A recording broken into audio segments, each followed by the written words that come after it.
मुख का आधार लेते हैं, गोद में सो ज्ञान नहीं सुनाया जाता। तो देखो जो मुखवंशावली ब्राह्मण हैं वो बाप को जानने वाले हैं क्या, और जो कुखवंशावली है छोटे छोटे बच्चे होते हैं ना, दूधमुहे बच्चे, वो अम्मा की गोद को ही ज्यादा पहचानते हैं कि बाप को भी जानते हैं? तो बस ये जो ब्रह्मा कुमार कुमारी हैं, जैसे कि बस ब्रह्मा कुमार कुमारी, अरे ब्रह्मा कुमारी क्या बोला मुरली में है, समझना चाहिए ना। हम सिर्फ अम्मा के बच्चे हैं या अम्मा बाप दोनों के बच्चे हैं? दोनों के बच्चे हैं, तो बाप को भी तो जानना चाहिए ना। तो बाप को तो बेचारे जानते ही नहीं।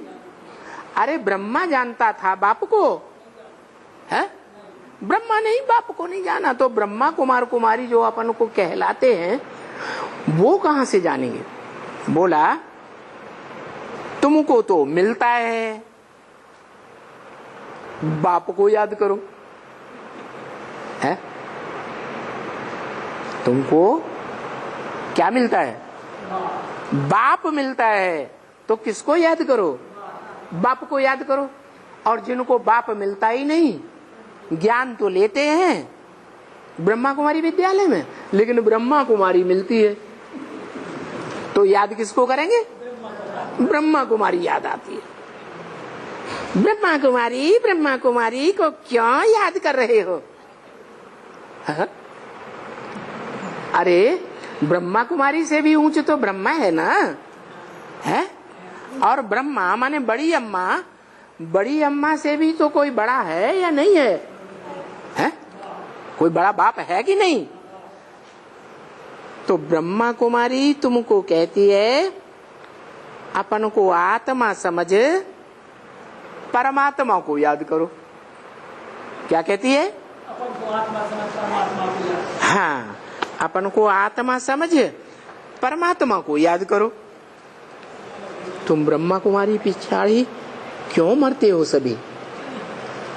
है? जो भी आने वाले जिज्ञासु हैं उनको समझाओ, तुम ब्रह्मा कुमारी के पिछाड़ी क्यों मरते हो? है? वो जो इशारा कर दें,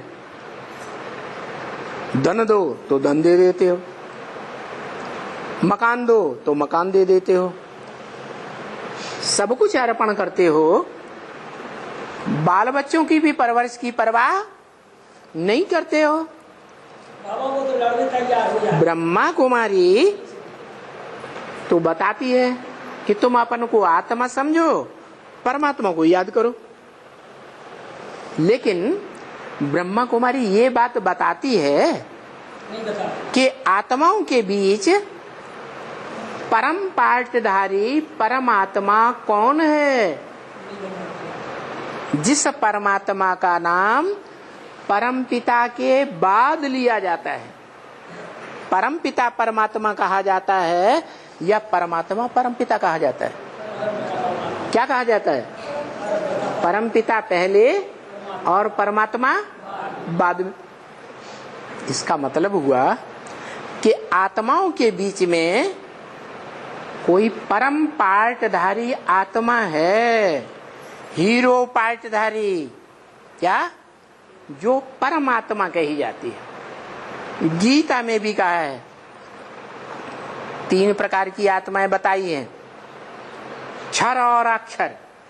क्षर माने क्षरित होने वाली, पतित होने वाली, वो तो सभी मनुष्य आत्माएं हैं, हैं?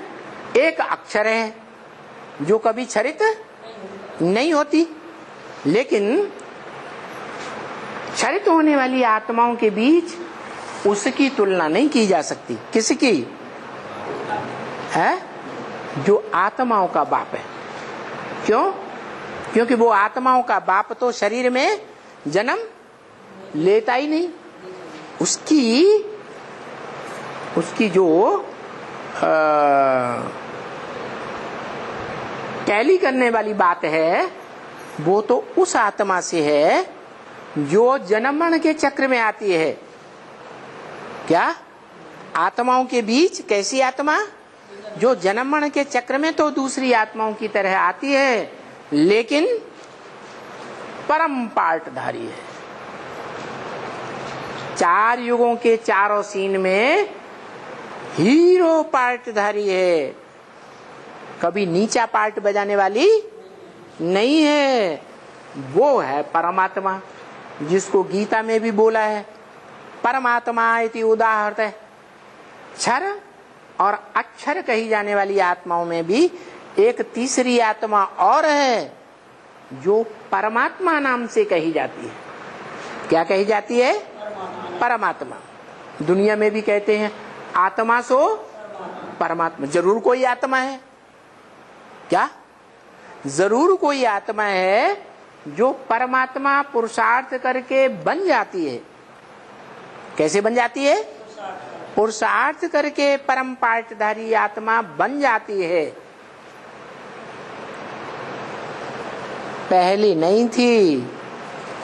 फिर बाप ने आकर के याद की जो युक्ति बताई, वो याद करते करते आत्माओं के बाप परमपिता शिव के समान बन जाती है। जो बन जाती है उसी का नाम शिव के साथ जोड़ा जाता है, और किसी भी आत्मा का नाम शिव के साथ नहीं जोड़ा जाता।